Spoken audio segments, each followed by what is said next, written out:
needs conditions.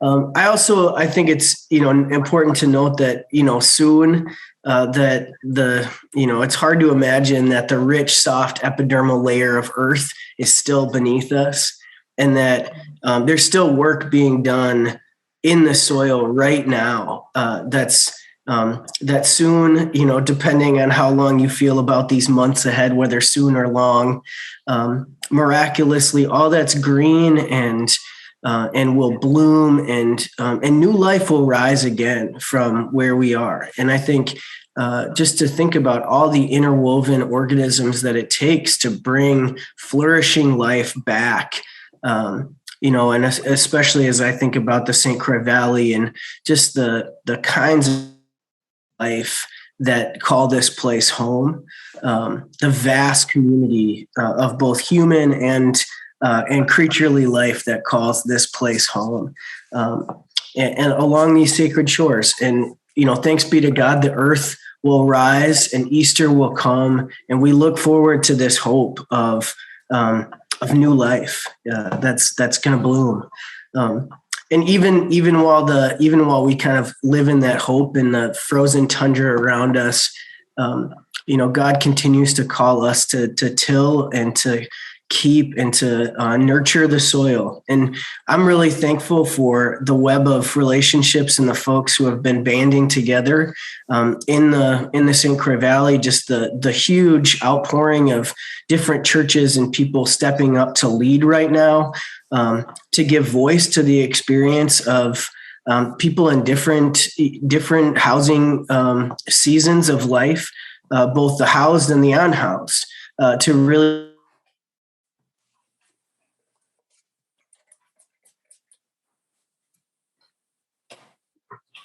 I am experiencing freeze. As Pastor Peter said, it's -8 out there. There we go.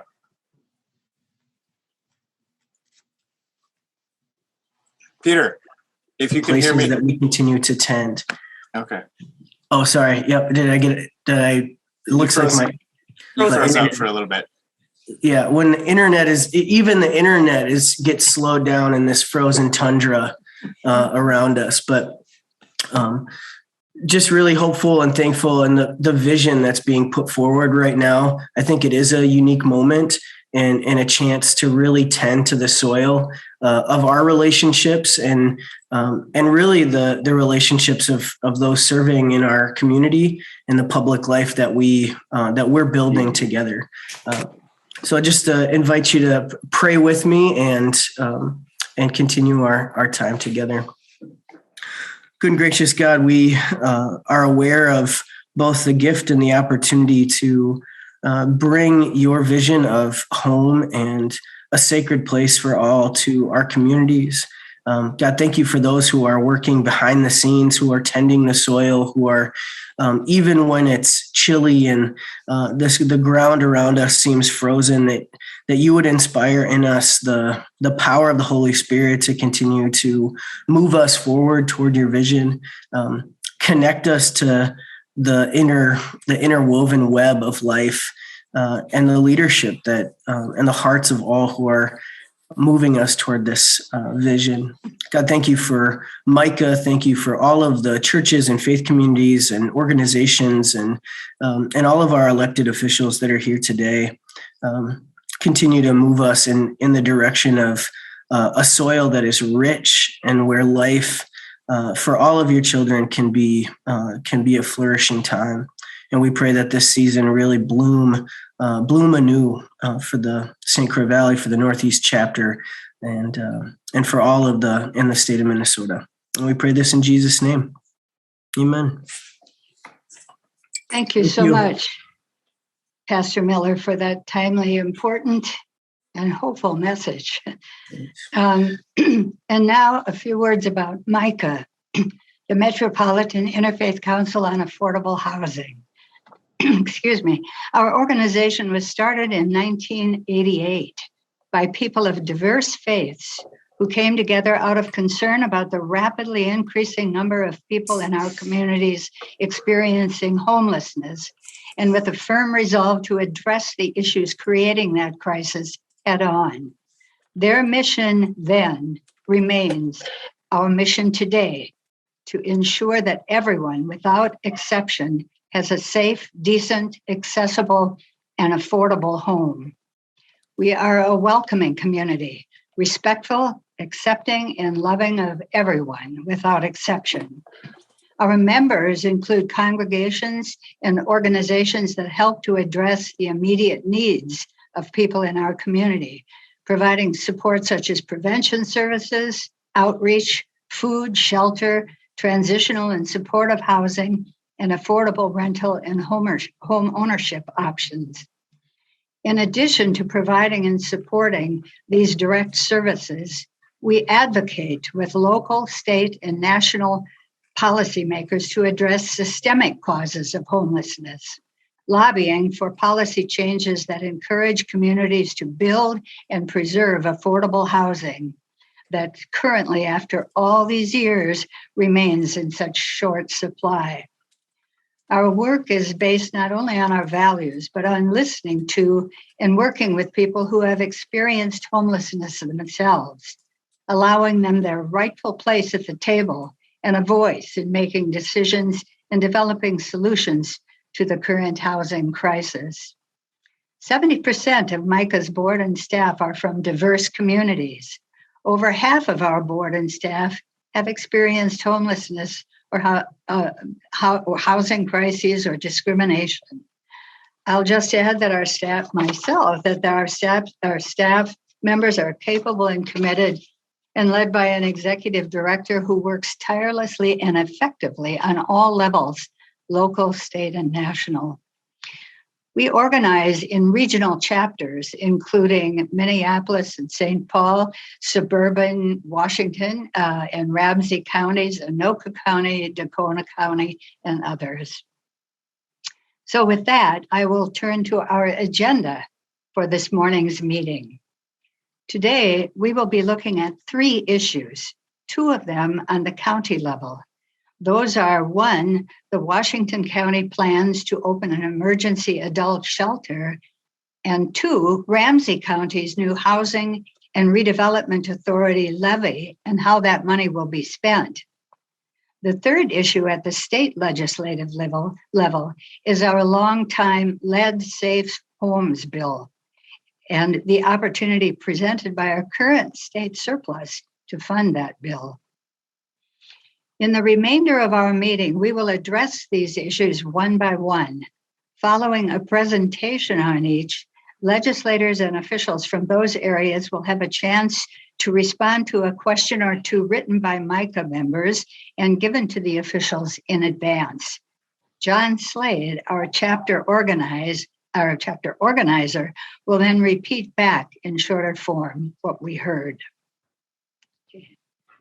Our first presentation comes from Minnesota Housing Partnerships. It's up on your screen now. As you will see, in Washington County, there are over 20,000 households paying too much for their housing. That is a total of 20,833, a sobering number, meaning they pay more than 30% of their income for rent or mortgage.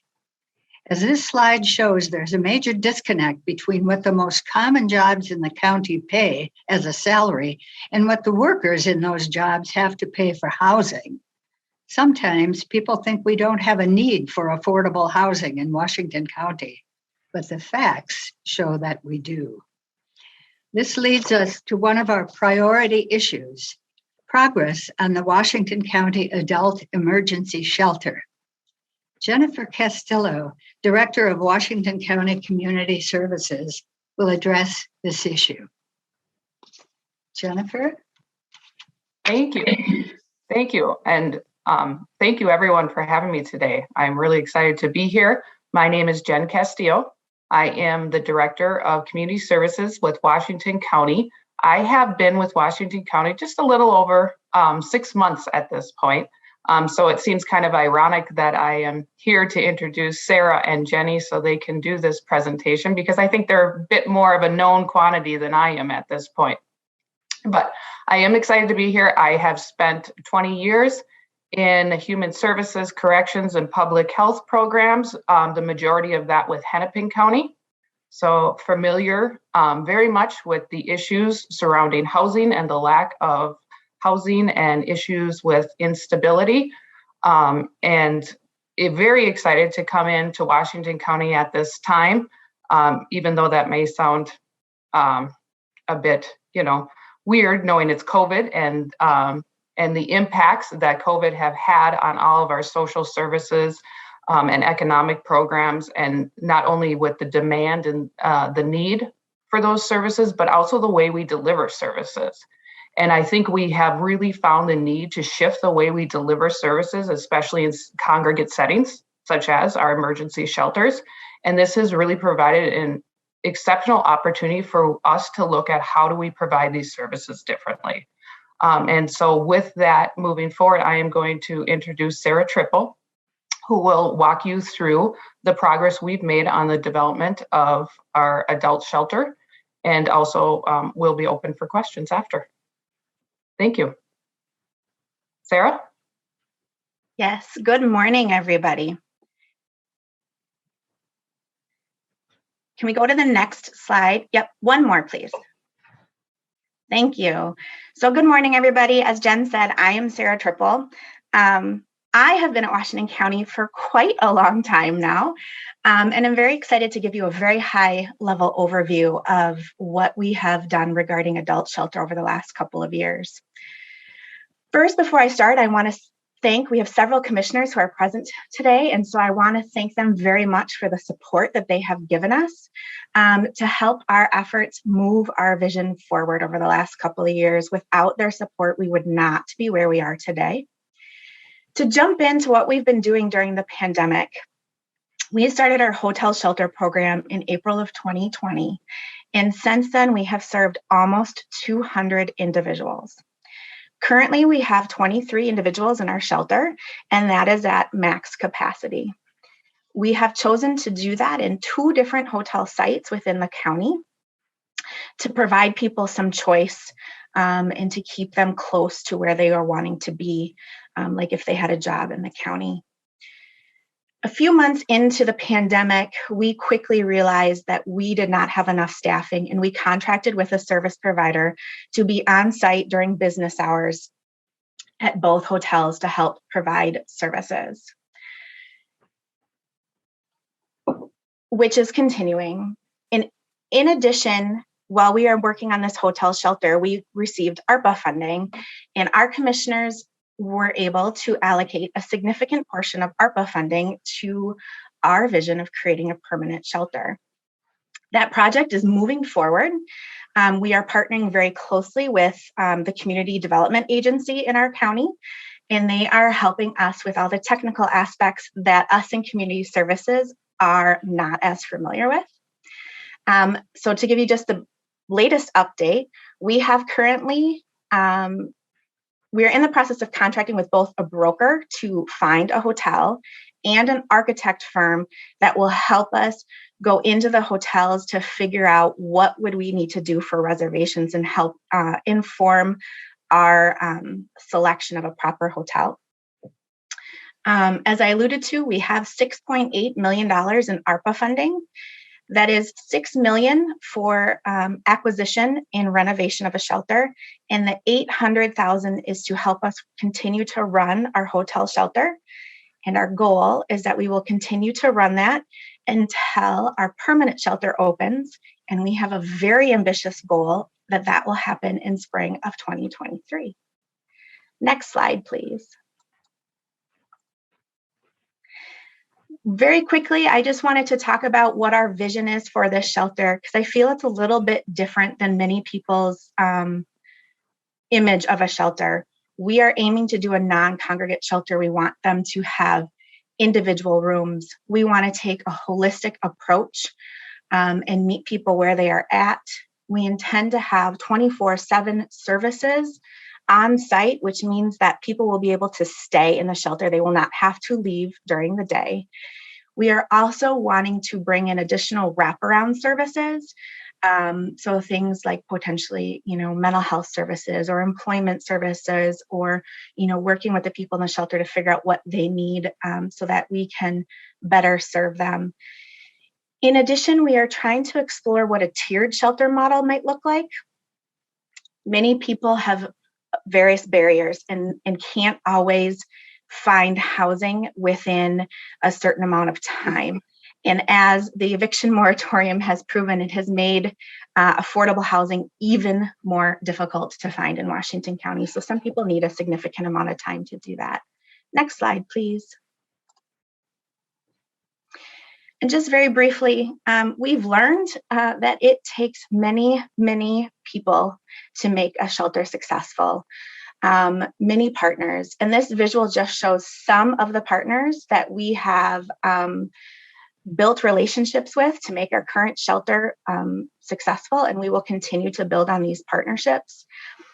I very much appreciate and want to call out the role of advocacy and MICAH that has done related to both emergency shelter and affordable housing. We are going to continue the need for this advocacy in order to ensure that our shelter has people moving through and out into housing, right? We want to make sure that that flow is continuous. And so we will continue to connect with MICAH and other faith communities and other advocacy groups as we move through this process. We are hopeful that you will continue to support us in our efforts. Very high level overview at this time. Either Jen Castillo or Jenny Mason, who is also doing a lot of this work with me, and I can stand for questions. We have time for just a few. I also know that Commissioner White said that she'll have to be heading out, and we do want to give her a chance to respond to this. Actually, pardon me, I can stay on for another hour. Oh, lovely. Yeah. Well, yeah. Okay. We've got 2 minutes. We got 2 minutes for questions then. Anybody, you can either raise your hand in the chat or type a question in the chat. These all work.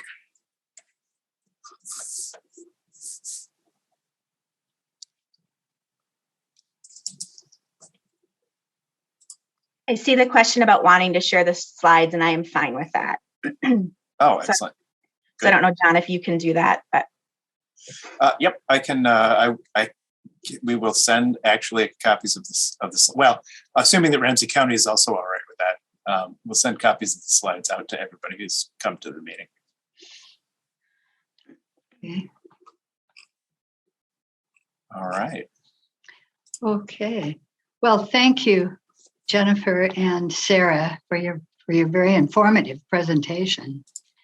Our East Metro organizer, John Slade, will now lead a discussion regarding the emergency shelter with our Washington County officials. John? Excellent. All right, stop timer there. So we would like to, for the Washington County Commissioners who are on, kick me in the pants if I'm missing anybody. Commissioner Gary Kriesel and Commissioner White are here. And Commissioner Kriesel had given the I'm so sorry from Paul Cadera. John, Commissioner Kowalski is also here. Ah, excellent, excellent. So here is your question. Well, and first off, yes, Stan is here. Yes, and he put it in the chat. My apologies. Thank you very much for voting for that nearly $7 million to move forward with this. What will it take to make this shelter a reality? We've got 2 minutes for anybody who wants to come first on that question. You can just go off. I see Lisa White, Commissioner White. I actually don't have any prepared remarks. I came today, ready to listen and just, again, advocate that we can't do any of this without our partners at the state, and we need the federal government. Obviously, the American Rescue Plan funds are sorely needed, and I'm very happy to provide the support needed for that.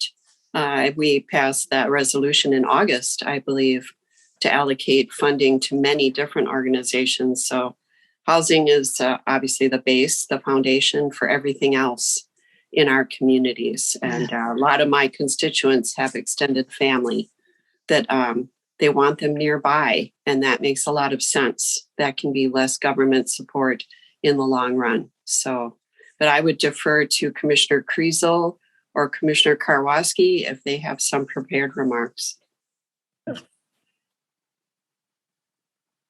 All right.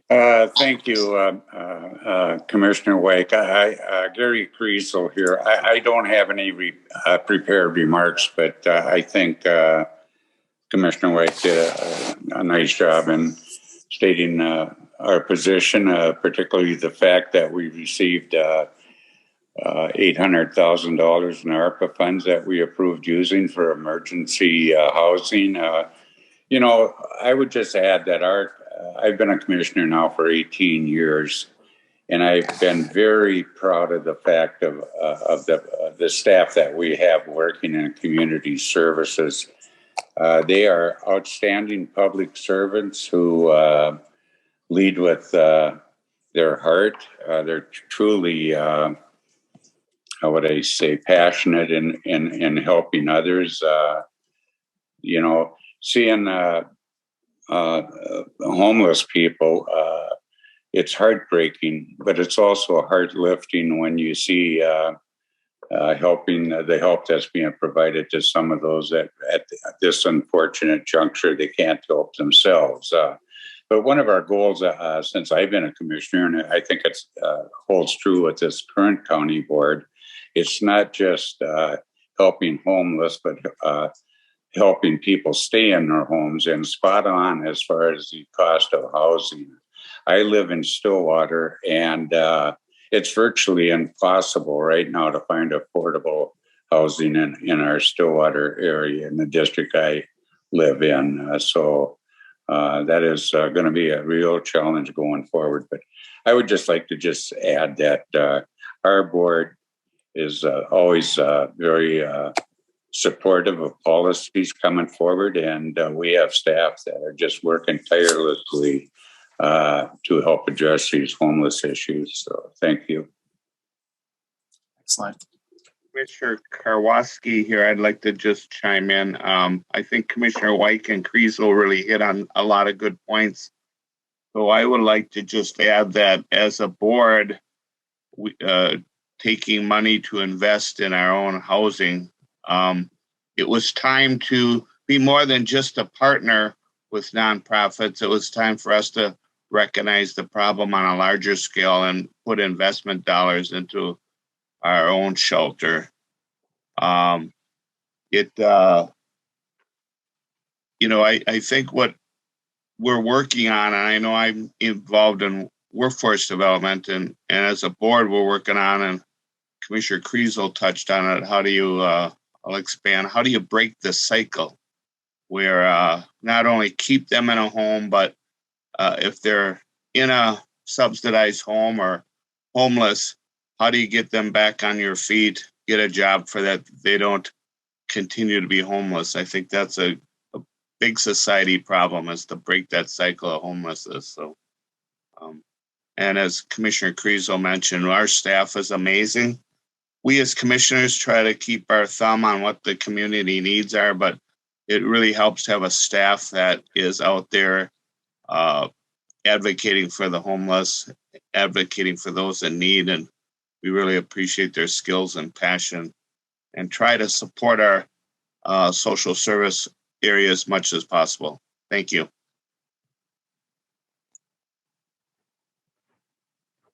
Excellent. So is there another staff member or county commissioner that I'm unaware of? No, Ann is not one of those folks. So I just wanted to do a little report back. Commissioner White said that she's really looking for the partners at the state and the federal money, and people her constituents want this. Commissioner Kriesel mentioned the $800,000 for ARPA for emergency funding, and complimented the wonderful staff. Also looked at the serious cost of housing issues in Stillwater, and I can tell you it's also in other places. Commissioner Karowski said it's time to put down and actually make some capital investments in our areas as well. We also have some folks who are Washington County mayors or council members, and who I have seen is Mayor Ted Kozlowski from Stillwater, Mayor Mary McComber, and Oak Park Heights, if I'm right, Councilmember Jane Schneeweiss from Matamidi, and if Rachel Juba is still here, Rachel, I believe, is working as city staff in Hugo, and correct me if I'm wrong, that's also in Washington County. I should know these things. I've only been organizing with you for 15 years. Anyway, we've got, as I said, a couple of mayors, some city council and other staff. I see Mary McComber is ready to go. Mary? Thank you for having this event today. I really appreciate that. In our city, we have, over the last couple of months, our police department is finding people camping in our parks, bringing a camper into one. We have the issue of what's in zoning, and then they can't obviously do that, but also the heartbreak of this is what they have to do when the temperatures, as was mentioned earlier, is so cold for these people. So I appreciate that the county is making an effort to find homes for these people.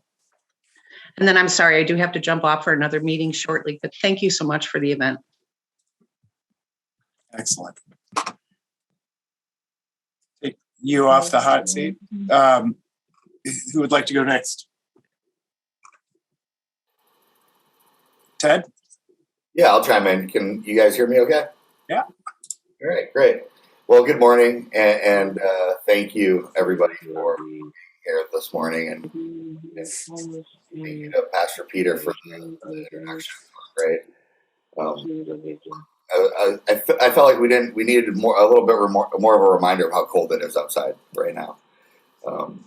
But anyway, in Stillwater, we're seeing the same issues that Mayor McComber brought up. Our police are responding to more, people that are struggling with housing needs and in our parks and in campers and in cars and things. And I think they're working really well with the county and our county sheriff's department. And I'm really pleased to see the county and their efforts. And so thank you to all the commissioners. You're doing a wonderful job and helping, because we certainly can't tackle this as a city on our own. As far as affordable housing goes in Stillwater, just a quick update from our last meeting a couple years ago, John.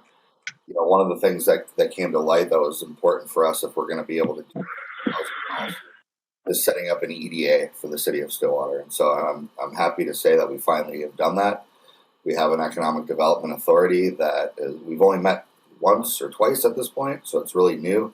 But we've identified affordable housing as one of our top priorities for our EDA. And being that Stillwater is pretty built out, we've got maybe one or two sites that would be kind of good for new development in the city of Stillwater for affordable housing, but kind of looking at infill stuff as well. So I think we've identified it as a priority. We have now the mechanism to actually impact housing with our newly formed EDA, and I'm excited to continue working with you all to bring more affordable housing. We need it. I hear about it from our businesses all the time. I hear about it from our frontline workers that want to stay in Stillwater. I also read an interesting article the other day about how historic preservation sometimes conflicts with affordable housing. And I think that's going to be a subject that Stillwater is going to need to look at. So that's where we're at. Thank you. The first of my timers, the timer dings. Matamidi City Councilwoman Jane Schneeweiss. Yes, good morning. I'd like to make a couple quick comments. First of all, thank you for having me and inviting me. I'm here to listen today. I'm one of 5 people on a council. We have a great council, a great staff, and we represent all of the citizens in Mahtomedi. So I'm very, very happy to be here. I'd also like to mention that when MICAH first started, my husband was one of the original people on the board. It used to be called, was it the Council of Churches or? So I've known about this organization since its beginning. So thank you for having me. Excellent. Rachel, do you want to, can you, if you have an opportunity to say something about what Hugo's doing, if you'd like. Sure, thank you. I'll just give a quick update. This year we filled the Rosemary Way apartments, that is the MWF properties, and they are affordable housing project, and they received funding through the federal tax credits and through Washington County. They approved both rounds of those tax credits for them. And then we've also worked with St. Andrew's Church for the families that are experiencing homelessness in the city of Hugo. I know there's been some up and downs with that through COVID, but that was a good partnership through St. Andrew's Church and also St. Genevieve's Church here in the city of Hugo. We also have the Habitat for Humanity project that Pete Peterson, I think you guys know who he is. He was instrumental in that.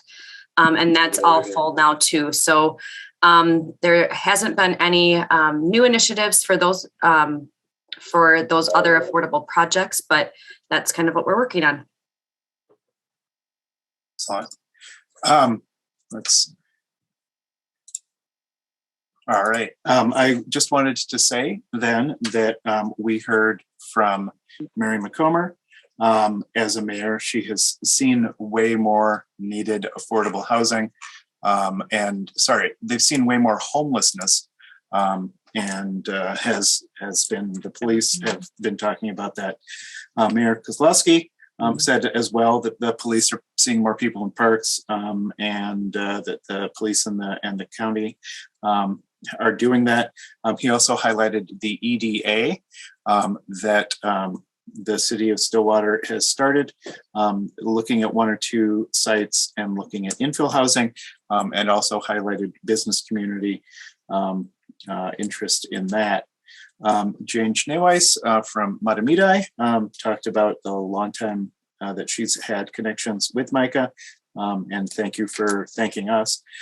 And in Hugo, Rosemary has, I think, the first affordable apartments that have been in Hugo for quite a while, and they have opened.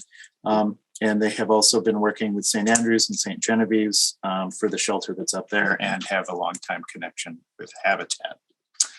So that's what I've got from that report back. So I guess it's time for me to go back to sharing my PowerPoint. Thank you, John. And thank you to all of our commissioners and mayors who commented. And thanks specifically for those comments that address specific efforts that are being made to make a difference in these issues. And now we turn to the numbers for Ramsey County. With 63,000 households paying too much for rent or mortgage, and nearly 40,000 paying too much for mortgage, and nearly 40,000 renter households that cannot find housing that meets their income.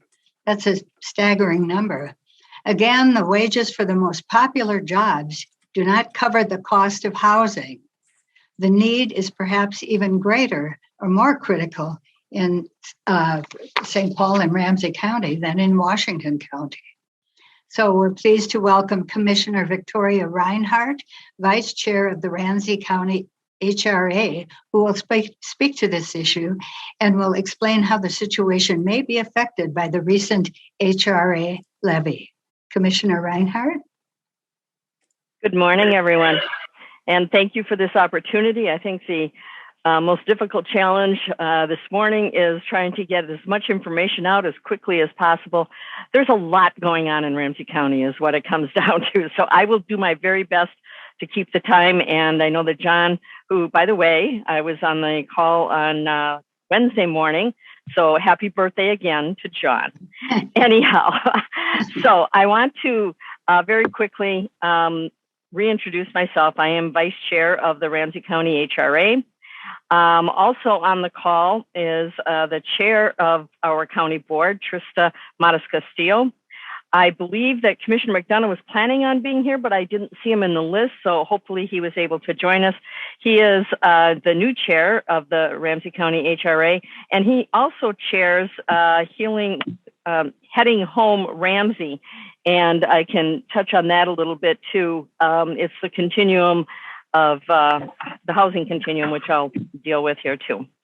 And Carrie Collins, probably the most informed of all of us on this call, is the Community and Economic Development Director, and they are in this meeting, and looking forward to hearing your ideas and also answering questions at the end. So the first slide shows the current situation. As was noted in the precursor to this presentation, there's nearly 67,000 households in Ramsey County who are cost burdened, with the majority of those being households working age with and renters. So these people are working. Almost half of Ramsey County households who are rent cost burdened. And that's something that really, you have to let that sink in a little bit. Affordable housing production is in the region, as we all know, is not keeping pace with the demand. The county is also losing NOAA, naturally occurring affordable housing inventory, due to market pressures. And again, we've heard about that many times over, especially during COVID.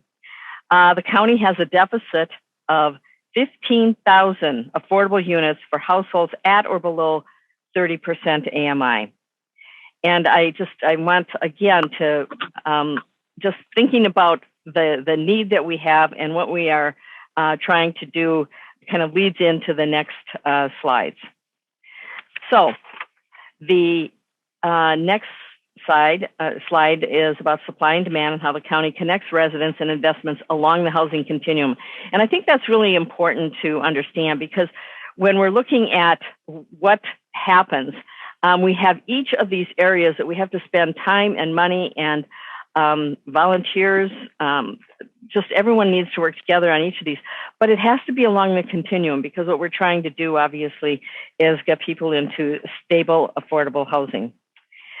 So let's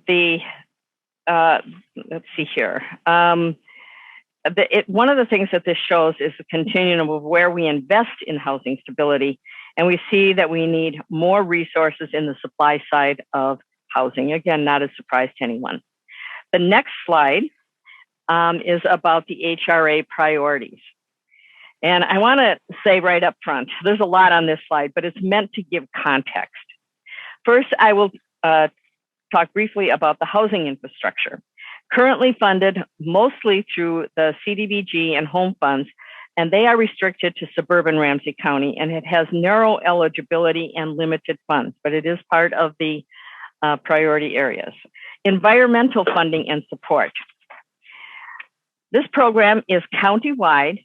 It's policy directive for 50% funding to support St. Paul and 50% in the suburbs.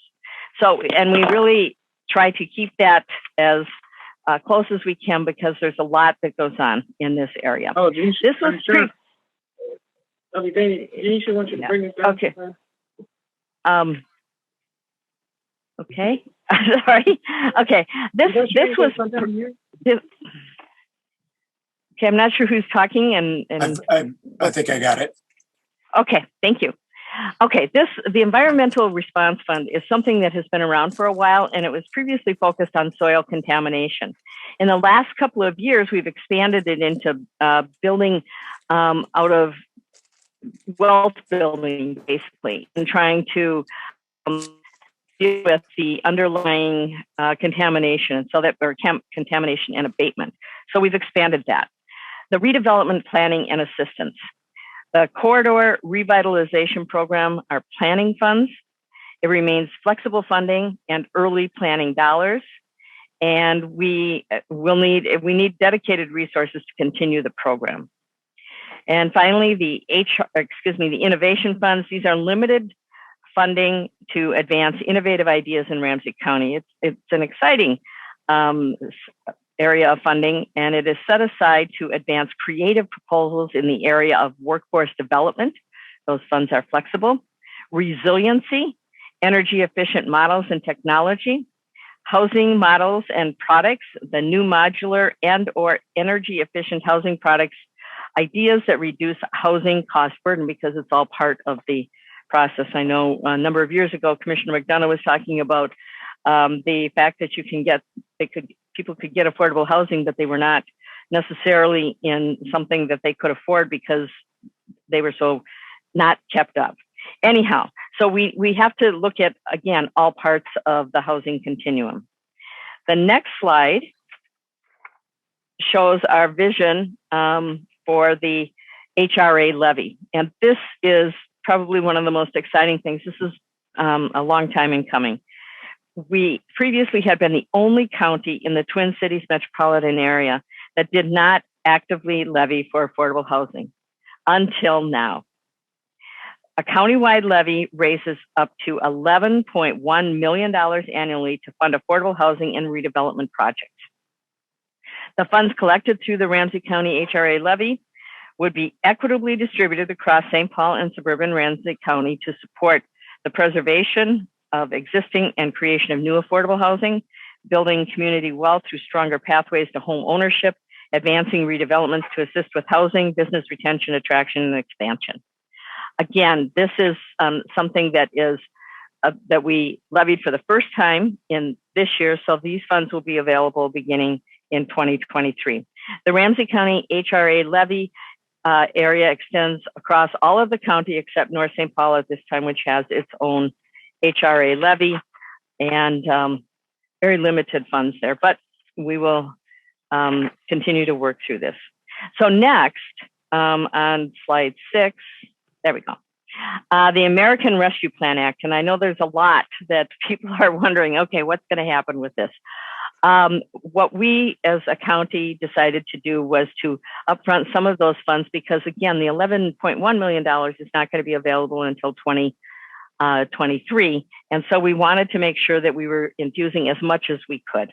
So Ramsey County and the city of St. Paul together committed $74 million of the ARPA funds. And that is a very important commitment that we put forward to catalyze the deeply affordable housing infrastructure. And we're talking 30% AMI units. The next Ramsey County solicitation for those funds is scheduled for February 14th. In December, and I know, oh, come on. That was loud. Okay. All right. Well, I'm almost done here, and then we can go to the questions. The ARPA funding may be layered with other funding sources like the HRA levy, the HUD program funds, so that we can get as many projects as possible in our staff. Again, Carrie Collins is on this call, and I will tell you that they're probably some of the most creative people I've ever met in that area, and Carrie is passionate about this, just as the others in Ramsey County are. We're going to make something work if we possibly can, and we look at all possible revenue sources. And I guess finally, what I will say is that in a letter dated January 24th, 2022, the chair, Jim McDonough of Heading Home Ramsey, sent a letter to the governor, and we can get that information to you, but saying we need this infusion of funds. And I think that's a common thread through everything that you're hearing today. Okay, I think that timer must have been for me to stop. I did my best. And so we will go on from here. And again, I know that Commissioner Modest Castillo is on the call. And I know that there are mayors. I think that it is important, again, to understand that we have we deal with these issues, but they can't be dealt with in isolation. There are economic benefits. There's, being able to get to and from transit issues. And working with people to make sure that we can make stable funding for housing, jobs, economic development, and moving forward. They're all tied together. Thank you very much, Commissioner Reinhardt, for that very, very informative presentation.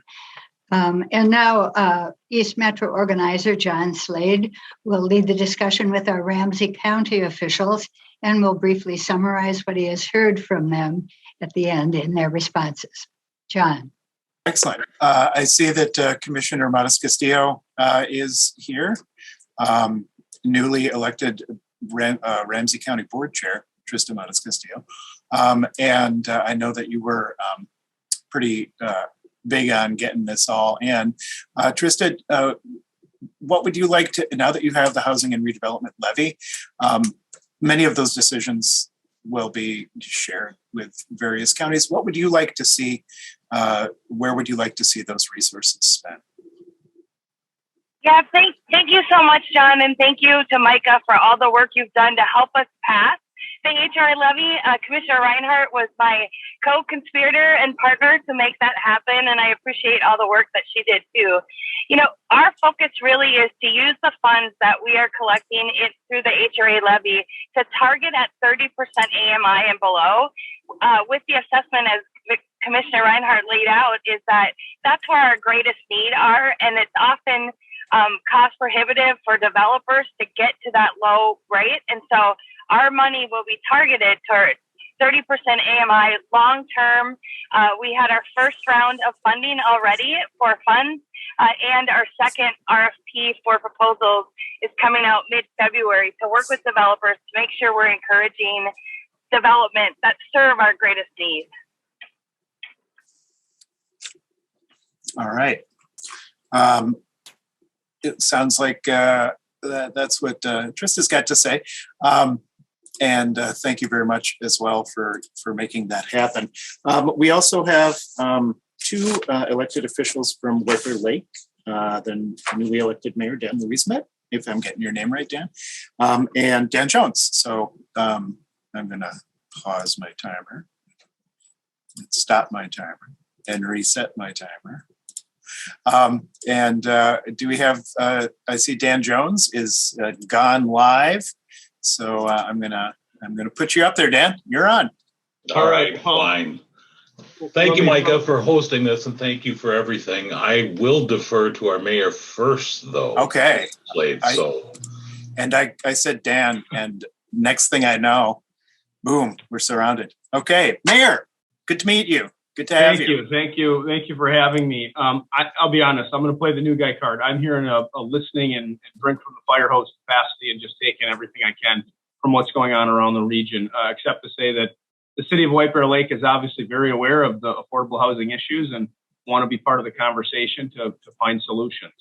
Beyond that, I can't really speak to anything specific that we're doing, but I'm continuing to learn as I go and want to be part of the conversation going forward. If Councilman Jones wants to speak to some of the efforts in White Bear Lake, I'll defer to him, or I know there also is city staff on the line. So thank you for having me. Excellent. Mr. Jones. Thank you, Mr. Slade. Yeah, we have just spent the last year plus with really a housing committee looking at involving our community at multiple levels with staff. That project did come forward in a report, and it's still very difficult. I mean, that's really looking at a general overview, as I'm sure everybody on this call knows. What we've done in the past, at least during my tenure, determining what is affordable. I'll just be direct. What is affordable? And you look at the rent, mortgage, percentage income, 30% or more. There is a need to do more. There's my 87-year-old mother that lives with me, by the way. I'm going to McDonald's with friends. Going to McDonald's for coffee. There you go. Love that. She's part of this as far as, creating affordable housing in this, as far as keeping her income as a senior low. But is really my intrigue is workforce development. housing. We did a project down on County Road E on the southwest part of town. I would like to see more information of where that line of workforce development versus affordable housing. I think that's where our community, the city of White Bear Lake and our surrounding neighbors in Ramsey County, need more information, need more detail of what level, what are the statistics regarding that line. And with that said, because it's difficult as a policymaker, as an elected official.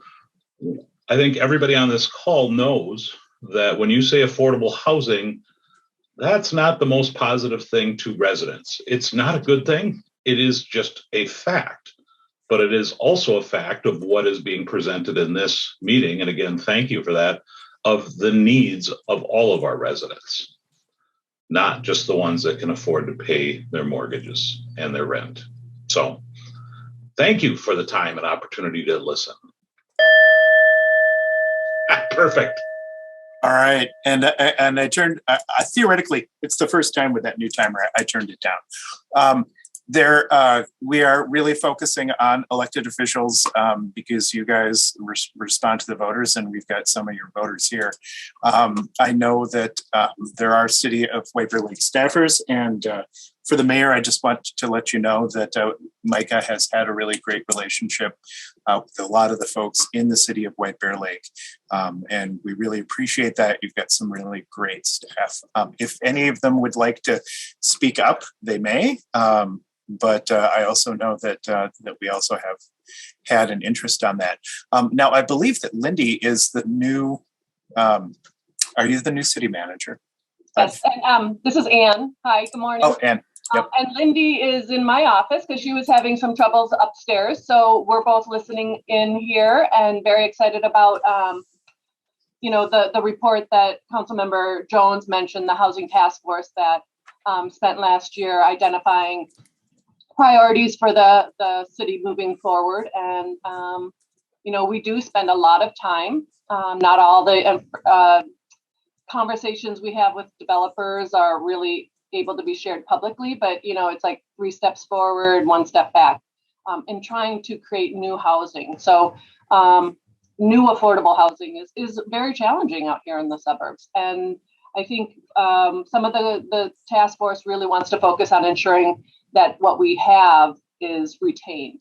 We have a large inventory of naturally occurring affordable housing here in White Bear Lake, which really helps kind of the whole strata of housing options that our city offers. And I know that here in the next first quarter, we'll be working to have a work session with our council to really examine the recommendations of the task force and get some priorities from our council and policymakers moving forward. So Lindy's brand new in her role, and so we've got some new members on our council as well. So having that conversation and prioritization is going to really help us focus efforts moving forward. So thank you. All right. Thank you, Ann. So, and then Victoria, who spoke and did the presentation, you are also an elected official, and we would love to hear you think. What would you like to see this spent on? Well, again, I think when I look at what we're focusing on in Ramsey County is the 30% AMI. But I think that the perception, and Dan Jones touched on this, the perception of affordable housing versus what really is the need, and looking at naturally occurring affordable housing and development and redevelopment of areas, I think is really critical. When people talk about affordable housing, I think a lot of times they think of years past where you would say, okay, that's where the people that don't have much income live, in that one building. And to me, I think it's really important that we look at mixed income neighborhoods and developments that include 30% AMI and have everybody working together on that. So the investment is in the the 30% AMI, as Chair Modis Castillo said, and I think that's very important. But we really need to try to change, in many ways, the conversation. It's about all of us. Yeah. You know, you said at the beginning that there are members on MICAH, which I've been a part of for a long time. Although you meet on Tuesday mornings when the county board meets, so that makes it a little more difficult. But you know, many people have experienced being rent burdened, and myself included, and really not sure, you know, I had a good network of family to help us, but this is not something that is other people. This is about all of us. And I think that we need to get that through, the message through, that we are a community, we are together. We need to work together. And so it's not them and us, it is the community as a whole. And part of the problem with this, again, as Councilmember Jones said, is the perception of what it is versus what it really is. It's community. It is community, and affordable housing, workforce housing, mixed income housing. It's all part of who we are. Thank you. Excellent. Excellent. Thank you very much.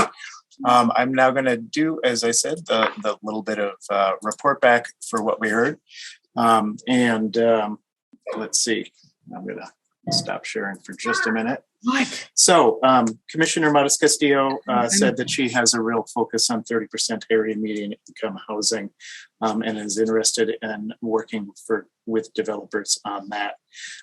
Mayor Dan Louismet from White Bear Lake is newly elected, is drinking from the fire hose and very aware of this and wants White Bear Lake to be part of the solution.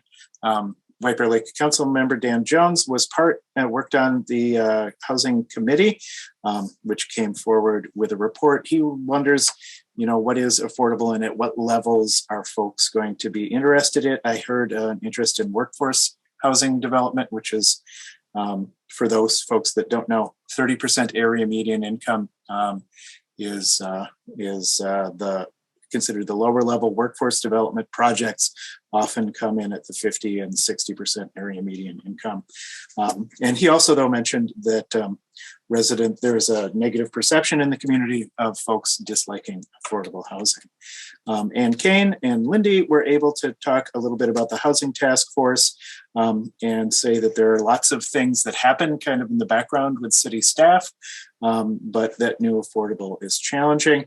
And then we came back to Commissioner Reinhardt, who said that 30% AMI housing is good. There is a major perception issue, but she feels that we really need to focus on this is all of us. This is all about all of us, and that we are all a community and we need to work together as a community.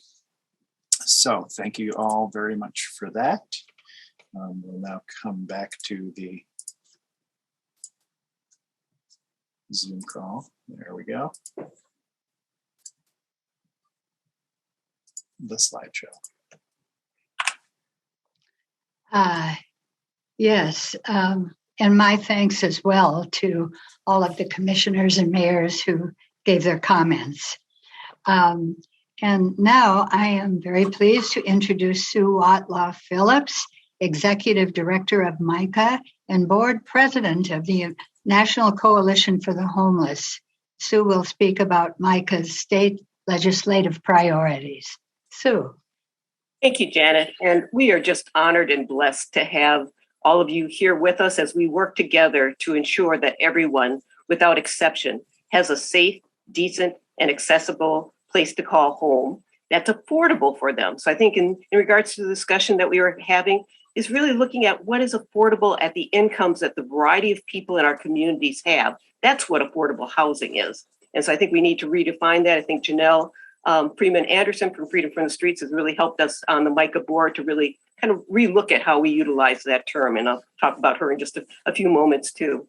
As Janet mentioned, I have the honor to serve as the executive director of MICAH and also board president of the National Coalition for the Homeless. This is a part of my faith service to God over the last 54 years in working on housing and homelessness. I also experienced homelessness as a teenager when I was competing in sports at the University of Minnesota and got hurt, was not able to continue to work or continue in sports, and ended up moving back in with my family. So this is a very much a personal issue for me in addition to my life's work. I want to especially thank Ramsey County and Washington County commissioners and mayors for the great ways that you are investing our American Rescue Plan dollars in really addressing the needs of people experiencing homelessness in the community and really creating solutions by creating housing that's affordable for people at 30% and below median income. We had some breaking news this week before we get into the Homes for All agenda. We've had a lot of applications for the Rent Help Minnesota. This is to prevent people from becoming evicted that have been impacted by COVID. And so we're closing the state program at 9 o'clock tonight. Washington County has their own allocation of funds that is still available. And we're looking to see if Ramsey County still has some dollars left too that can be utilized for this. But this is a really critical piece of funding that has helped people make it through the struggles of COVID-19, losing their jobs or having less income to be able to stay in their housing. We are also from MICAH calling on the governor and the legislators to introduce in the first week, adding $250 million from the $1.15 billion of American Rescue Plan dollars that we still have left, and to put that into the Minnesota Rent Help program to prevent thousands of people from potentially becoming evicted over the next several months. On the good news side, the governor announced $1 billion in his budget for housing and homelessness resources over the next 3 years. And this is really great. And we are really excited about that. But we need to, and we can do more. You know, there's been a lot of talk about the $7.7 billion surplus. We don't call it a surplus, as we talked about it on the St. Paul chapter call earlier this week on Wednesday. There's not a surplus when we have Minnesotans that are hungry, that are homeless, that don't have their basic needs met, that don't have stable housing. And we need to invest those dollars in ensuring that everyone has a safe place to call home. And also to use the $1.15 billion in American Rescue Plan dollars. So we're calling on the governor and our legislators to invest at least $2 billion this year into housing and homeless programs. So let's move to the Homes for All agenda. MICAH helped in starting the Homes for All coalition in 2012. And we've been very actively involved in working to ensure that people that have experienced homelessness, housing crisis, and our diverse communities are actively involved in the decision making. So the agenda has broadened significantly to really address the diversity of people that are experiencing homelessness and housing crisis and the different types of responses. We are just honored to have Freedom from the Streets, No More Streets, All Parks Alliance for Change, and other groups that are actively involved in the Homes for All agenda. They're also members of the board of directors for MICAH. And so we're just very excited about the 270 organizations across the state that are working on the Homes for All legislative agenda. In Minnesota right now, and you heard Janet talk about how many folks in each of your counties are at risk of homelessness because they're paying too much for their housing, over 30%. We have 500,000 households in the state of Minnesota that are paying over 30% of their income for housing. That puts them at risk of homelessness. So we need to address that now, and we have the resources to do that. And these are some of the ways that we're going to move forward on that. So we want to make sure that we have equitable access and fair treatment so that we don't have folks discriminated against that have Section 8 or other types of housing subsidy. Our Lead Safe Home Bill that I'll talk a little bit more about in just a minute, expand our senior housing eligible projects and increase more affordable housing units. And we want to build more homes and create 24-hour shelters as we are doing in Washington County and in Ramsey County and in Hennepin County and throughout the metro area. And really looking at how do we increase those resources and really create a significant number of units at 30% of median income and below. This is critical to address the housing shortage that we have. That's where we have the greatest need. And these are our folks that serve us every day within our community. And so we want to make sure, as you saw in that chart, all the folks that are working those different types of jobs just are not making enough money to afford housing in our community.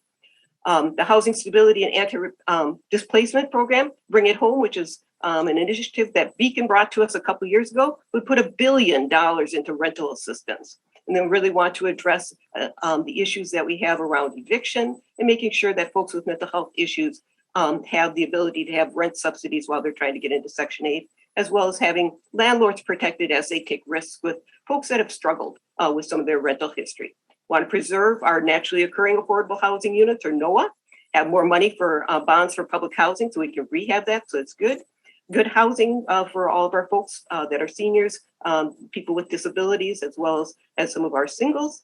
And then make sure that we are creating wealth and addressing the disparity in home ownership, and increasing our opportunities in our manufactured home parks for our residents there to own their parks. If you want to go to the next slide, John.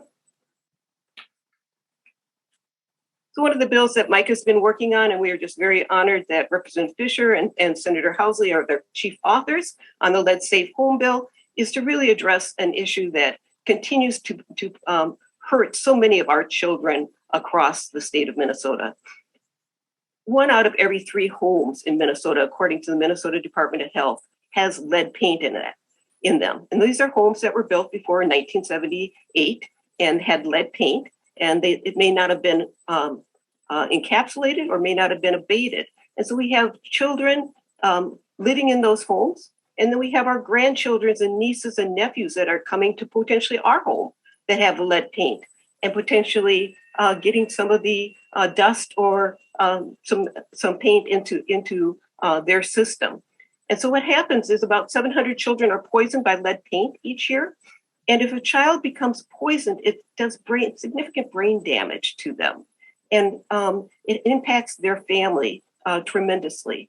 And it makes it very, very difficult for them to be successful and be all that God has created them to be. In addition to that, it costs us as taxpayers, for every child that becomes disabled, $100,000 per year per child for the rest of their life. And so we can easily invest $2,500 per unit to test a unit and encapsulate the paint and make it safe. So we encourage you to help us in supporting Senator Housley as she continues to work with Senator Draheim in moving this bill forward. We are very excited about you being actively involved. I'm going to have John go to the next slide. And as he's going to that next slide, I just want folks to know in our bipartisan bill on the federal level, we were able to get $680 million to address lead in our pipes. So we have 260,000 lead pipes that deliver drinking water to us each day. And we have $680 million from the federal bipartisan infrastructure bill to deal with that. So we do have American Rescue Plan dollars to basically address the lead paint hazards that we have now. So I'll turn it over to John. Excellent. Thank you very much, Sue. We have in this section a couple of folks in the state legislature who are here. The question, we heard a lot of support for the Lead Safe Homes bill last year, and we were really glad to hear that. 2 questions for y'all. How will you support the Lead Safe Homes bill this year? And how will you spend, well, what I'm still calling the state surplus and American Rescue Plan dollars to support housing? And I see Senator Chuck Uyghur and State Representative Jamie Becker-Finn are here. Chuck, are you available to make a comment at this time? I see your light has gone, mic has gone live. So we'll put you down there. There you go. Yes, good morning, John and Sue, and to everyone. On the Lead Safe bill, I absolutely continue my strong support for it. Appreciate Senator Housley being the chief author, and the efforts are being done in the House by Representative Fisher. But now is the time to get it passed, and it's unconscionable that imagine the headline: 700 children poisoned a year in Minnesota, and we can remedy this. We have a way to resolve this, and so on your first question, absolutely, we need to get it done. I know yet there's been a lot of coalition efforts to contact Senator Draheim, who's the chair, and that needs to be done. Let's get this out of committee. Let's get a floor vote. Let's get it done. So I obviously, am a strong supporter of it. In terms of the additional funds available, as you know, there will be a great deal of debate, and it's as usual, it's taking a partisan, flavor at this point. Some would have a lot of this money go right back to taxpayers. Others get invested strategically in areas that have been identified. In the end, it's going to be a combination of both. In identifying what we need to do, it should be addressing those people that are most in need. Housing, as pointed out initially in our prayer, as pointed out in the reasons that you formed as an organization 23 years ago. It's to look at safe, decent, affordable housing. So I'll support the governor's initiative at $1 billion, but to look at additional funds that can be available. And as we go through the committee process, there's a direct link in terms of community. I'll support these initiatives, and I do serve on the Capital Investment Committee as well, and we'll make those points known in our discussion. Thank you. Excellent. Representative Becker-Finn, are you Yep, ready to I'm good. Step up? Yep, I'm good, but I'll just warn you, I have 2 kids at home, distance learning, and 2 dogs in the background. So if you hear any weird noises, that's what's going on. So, first I'll just say, especially as chair of the House Judiciary, Finance and Civil Law Committee, a lot of the housing stuff does interact with our committee. And so we've worked really closely with Legal Aid and the Homes for All Coalition, particularly on the tenant protections and, both the right to the notice provisions, as well as, making sure that things like making sure that your home is properly heated is something that rises to the level of an emergency, so that folks can seek redress when that needs to happen as an emergency provision. So I've been working really close with Chief Author Kali Her on a lot of those bills. So we have that, very supportive of all that. I'm also very supportive of the additional funding and what's been proposed. In addition, as a member of the Posse Caucus, the People of Color and Indigenous Caucus, housing and the housing equity gaps, that's one of our top priorities as a Posse Caucus. Is really, we have an opportunity here with this surplus to really sort of right some wrongs that have been, decades, if not centuries in the making. And so that housing piece, we all see how important that is, and we'll continue to advocate as a caucus as well as individually. As far as other things, related to the budget surplus and how those things should be spent, one of my top priority this session, both individually as a chief author and also as chair of the Judiciary Committee, is we have an opportunity here to really revolutionize our justice system and make it more fair for everybody. So I have bills that were introduced on Monday that will fully fund our public defense system, which is something we're constitutionally required to do, but have failed to do for as long as Minnesota has been a state and as long as it's been constitutionally required, as well as fully funding civil legal aid and civil legal services. What we heard from them is that they're only able to meet the need of 45% of the folks who qualify for those services. And a lot of that overlaps with housing and tenants' rights and sort of seeking help through that. So we really believe that justice for all should be justice for all, and not just those who have the wealth to pay to seek justice. So those are my priorities. Just really happy to be here this morning, and appreciate all of you taking the time to organize around this. Thanks. It was great to pause the timer. You didn't talk about the lead safe home bill. Will you be supporting that? Oh, absolutely. Sorry. Okay. And I've also have legislation. I've been the person on getting lead out of ammunition and fishing tackle as well. So I serve on the Environment Committee. So yes, absolutely. Lead is toxic. Lead is poison. We shouldn't have it in our homes and communities. All right. Good. Well, thank you to Senators Uyghur and Representative Becker-Finn. And I just wanted to report back that Chuck will be supporting the lead safe home bill. As a matter of fact, he said it's unconscionable that it has not yet been passed. And we at MICAH kind of agree with that. So glad to hear that. He also talked about how it's his belief that any surplus should go back to those that are, or should go to those most in need. Although there will be also political pressures to refund it to the people that paid it. And with, he said, kind of with the political reality, it's going to be a little bit of both.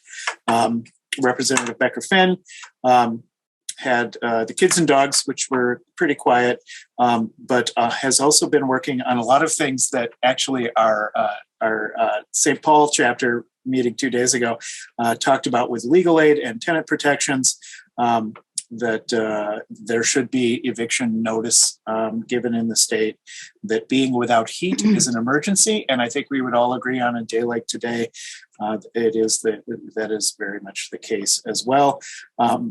And a couple of her top priorities on new spending or the spending of what we've collected are to fund the public defense system and civil and legal aid. But the People of Color Indigenous Caucus is really interested in focusing on housing equity gaps and righting some historic wrongs. So that's pretty much what we heard. And so that means it's time for me to get this back up here.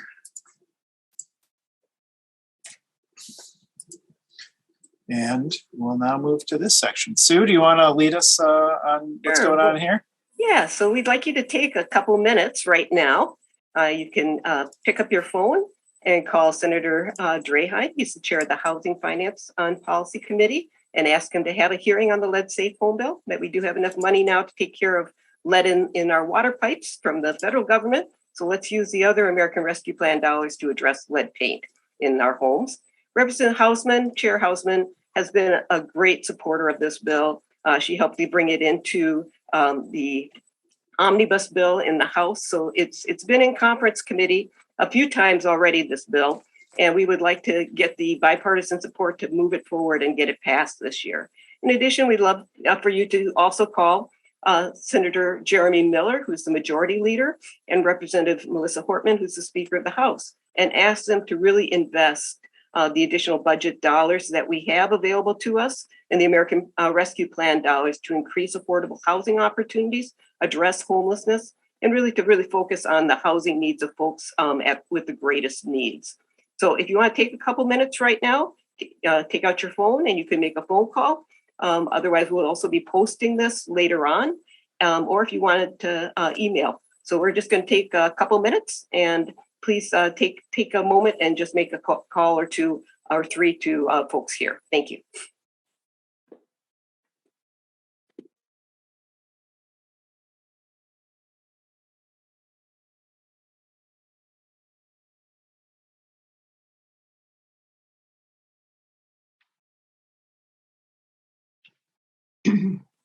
Want to thank you all that are finishing up your calls right now. We're going to be finishing up in just a minute here. And thank you if you did not have an opportunity to call. All the folks here, we'll be putting this out in an email. We'll also be up on our website at MICAH.org. You can also get policy updates through the MICAH.org website. Plus, if you are interested in getting weekly updates on what's happening on the federal and state level and local level, please sign up for our constant contact. And you can find that information, how to sign up, at the bottom of our front page. And I will see if John has a moment that he could put that into the chat too. All right. And thank you, everybody who has been making the calls. We are coming up on a couple of minutes left. After this, I will drop that into the chat. But one of my heroes is Frederick Douglass, who put his life and his passion and his great skills into the struggle to to end slavery in this country. And in a wonderful speech that he gave, he pointed out that power concedes nothing without a demand. We must demand our systems and organizations do what is needed for us to guarantee that everyone, without exception, has a safe, decent, accessible, and affordable home.